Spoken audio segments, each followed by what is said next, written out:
நம்முடைய தீராத கடன் பிரச்சனைகள் தீர பிரதோஷ நாளில் சிவபெருமானுக்கு மிகவும் பிடித்தமான திருநீரு மற்றும் அரச இலை குச்சி தானமாக கொடுக்கணும். தன்னுடைய உடல் முழுவதும் பூசிக்கொண்டிருக்கின்ற திருநீரு தான் சிவபெருமானுடைய மிகப்பெரிய சொத்து. இதனை காடுடைய சுடலப்பொடி பூசி என் உள்ளம் கவர் கல்வன் என்று திருஞான சம்பந்தர் அழகாக பாடியிருப்பார். இப்படி சிவபெருமானுக்கு மிகவும் பிடித்தமான சிவாலயங்களில் பிரசாதமாக கொடுக்கப்படும் திருநீரை நாம் அன்றைய தினம் தானம் கொடுப்பதன் மூலமாக நம்முடைய பிரச்சனைகள் எதுவாக இருந்தாலும் அது நம்மை விட்டு நீங்கும்.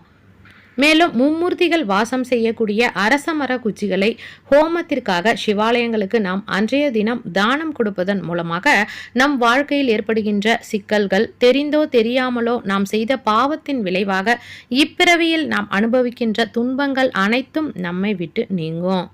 பிரதோஷ நாளன்று அன்றைய நாள் முழுவதும் சிவாலயங்களில் அமர்ந்து சிவனை வழிபடுவது என்பது மிகவும் சிறப்பு.